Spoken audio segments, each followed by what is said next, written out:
Hello everybody, welcome. I hope so you're doing well. Today we will be talking about the new tier 9 Battle Pass tank. This is a new tank that we're gaming about to release this year for Battle Pass or soon or today.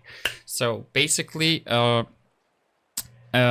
got me really like interesting into it because it has a jet booster tanks and this type of boosters, I mean, we are used to see them on Chinese tanks, but this time is coming out with different nationality.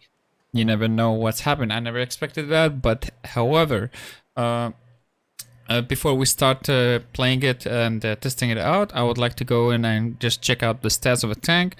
And it has a nice alpha damage for 90. It has a decent load time, which is 11.32. It can go lower if you use vents for sure. So now we're not using that. It has 5 gun depression. That's something you might think, not the best, but there's a reason for it. Aim time is 2.6. Dispersion on the tank is 0.36. Why? I mean, we get used to see that a lot with derp guns and big alpha damage guns. However, the hit points, since we're using hardening and thermovication, we went up from 1,850 to 2,170, as you see. Now, if you look at the armor of the tank, the turret armor seems too strong. But again, the weakest spot is still there, which is the cupola. 300 turret armor. The side of the turret is 150. Nobody worry about that. Let's say the whole armor is 100, and it has the whole side armor is 70. Basically, from what I've seen, this tank could possibly have an advantage of side scraping, but we will check that on the tanks.gg. Before we go jump there, we would like to check the mobility of a tank. Without turbo is 32 top speed, but remember you have 4 boosters to use, and that will take you up to top speed 48 beer booster. So basically the jet boosters, once you lose it, you'll be going down to 32 max speed. Now with turbo, if we check the turbo, it will go up to 38, and this is the Born Turbo for sure. Not everybody has it. You can put the Bounty Turbo, which is the ever pink one. However, 38 is not too bad at all, better than 32. Now, what type of equipment you should use on it? I would say I went the hard way, and I went in like this without turbo. I put the V-stab on, and also I tried to do turbo and hardening. So basically both works, but I think for everybody else, I recommend using V-stab turbo rammer. This is the best will be, but for me, I will do this or this because I can either play without V-stab and I can play with V-stab, or I can just do everything. Turbo, V-stab, rammer. You have 3 options. The best option would be putting the turbo instead of the hardening, and that's it.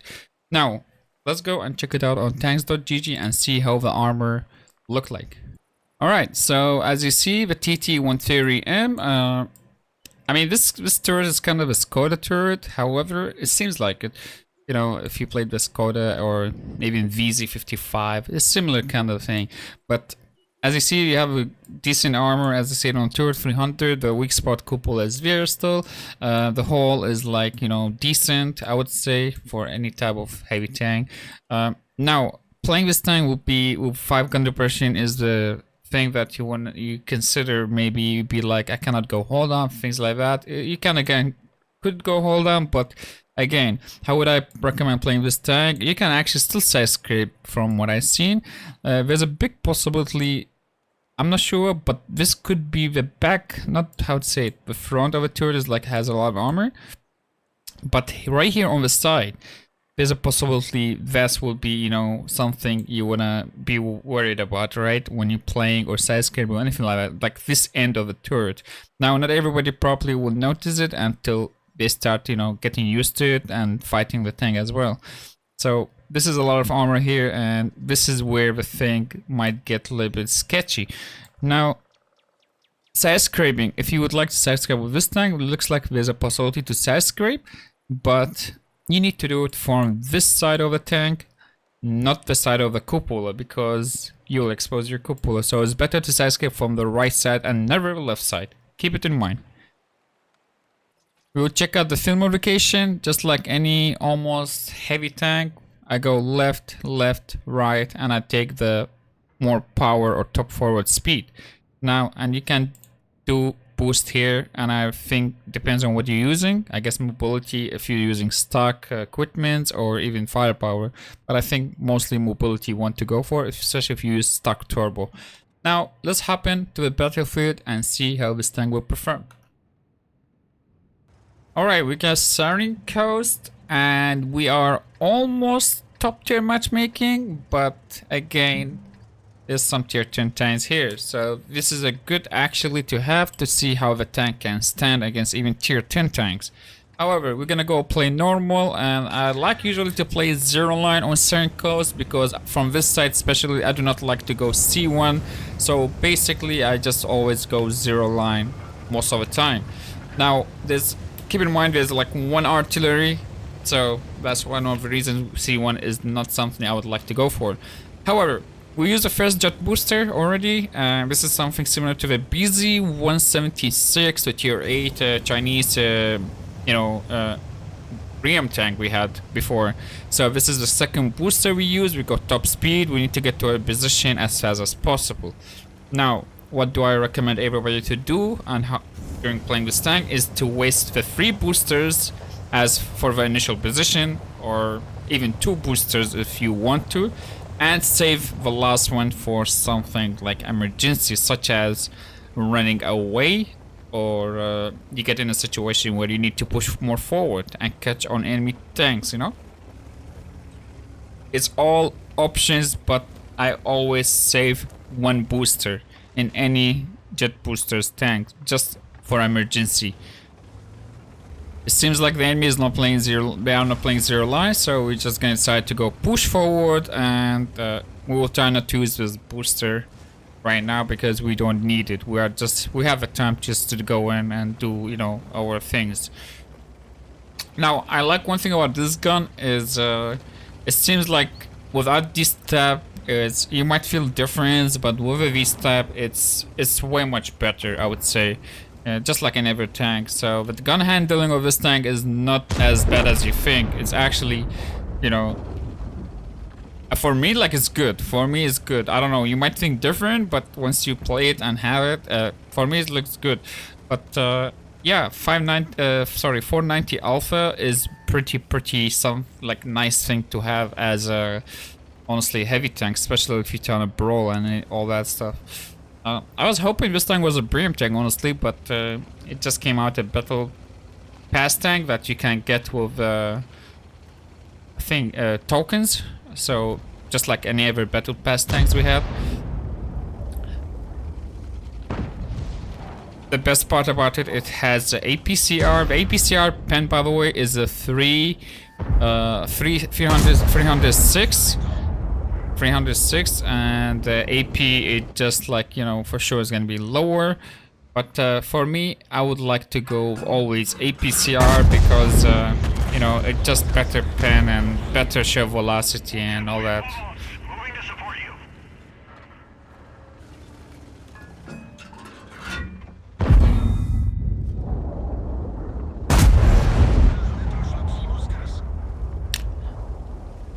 Our CC channel, you know, check on the new tank, looks like it, and he wanted just to push it or see if there's an advantage to push it. But yeah, we got an AFK 277 here. That's actually a free damage, you know. Why not? We just take it. Remember, not everybody has the purple equipment, so you can always use the regular equipment if you need to. So, I mean, I would suggest if you're playing this tank, especially, I would suggest putting at least the bounty upgraded equipment, which is the pink one, not the purple one, not the bond one, not the stock one, just the bounty one.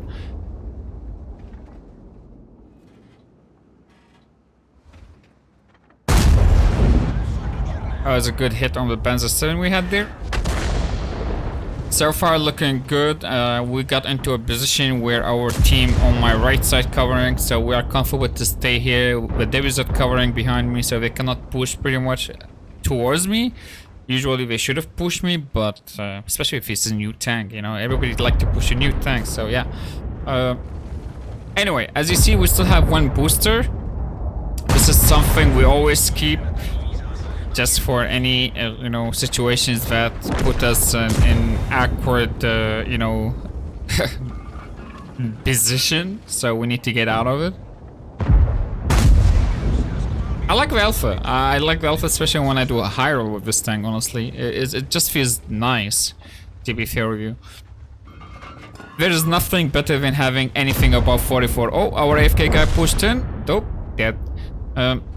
There's nothing better than having 440 alpha and above. That was unfortunate bounce, by the way, on the Panzer 7. Finn's getting a little bit too close here. Our CC has, you know, I believe 4 shots? Probably more. I actually don't know. I never played the CC, but we probably, you know, try to take him down with a hard shot, which is not gonna happen because we didn't go for the easy shot anyway. So far looking good. Our Forge is gonna kill the CC for us. Now we can just wait here. Our Forge doesn't know there's a grill there. Pretty much he took a shot from it. Now I saved my BZ. This BZ needs to pull back since there's a grill there. So for me, I think this is the time we can use the last jet booster. Because why not? We need to get out of here before we get re-pushed or anything like that. Which is probably not gonna happen, but you know, just in case. Just in case. Our David making a little mistake here, going to the left side without contouring 1-2 line, so probably he's gonna be down very soon. Now, since the battle getting very close, and this is a situation on Sankas where people like to camp A6, A7, it's pretty hard to push when you're low HP. We need to communicate with our team. Hopefully, there's somebody will listen and, you know, do the right thing. Our grill playing hold down almost, we can't even see him, by the way, but we'll try to put a shot on him. Possible. And denied. Now, our Force did not know that, even after taking a grill shot, he did not know there's a grill there, somehow. Anyway. We need to communicate with the object here and tell him to retreat because, you know, we're about to get re-pushed, especially when I'm one shot for them. So this is when the jet booster can get in hand and, you know, and become more useful. So now we, as you see, I'm telling the object to go and play there because this is the right to play. If he plays there, hold on, he will watch them come again and I will cover him. So pretty much that's double shot on one target together. But hopefully he does listen. And I also can cover his back if they try to flank him. Battle is very close. As you see, the aim time is a little bit too long, you might feel it, but it's really not like you think because you have like a 30-second reload time. So pretty much like when you're about to load, when about to reload hit like 9 seconds, you kinda, you know, you have like 2 more seconds and a half left or something. You can just start aiming already, right? Now we have to take it easy and slow because, as again, it's a new tank and especially new tanks, battles like this, people like just to rush it pretty much. I was communicating with object 452K in chat, in game chat, as you see, trying to tell him to stay there because this is what we need to do. Now my Sturf can kill the AMX on 4, that's something I'm not worried about pretty much. I'm worried about the TL7, which is the autoloader tank destroyer that can just rush you probably. Oh, we just wait. Patience is the key for everything. Alright, the gear showed up in front of our object. And I think this is the time when we need to watch out and just watch this guy before he just, you know, mess it up or get pushed by 2 tanks at the same time.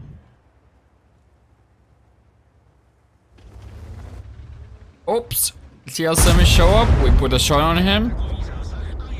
Now our object should finish here. He should have a finish. No idea what happened there, but... And rip, he's down. Now, this is good. This is good, but we have one issue, is the grill more HP than us. So basically what we need to do here is put a shot on the grill before he push me. Now, I made one mistake here, is not loading HE already, but it's all good. The reason why, because I think I do not have the perk on the crew members where you switch shell faster. We connected one shot on the grill. And I think it's now time for HE, so we can take him down. The HE of this tank, it takes it's like 640 alpha. So basically, you can a little bit go higher a little bit.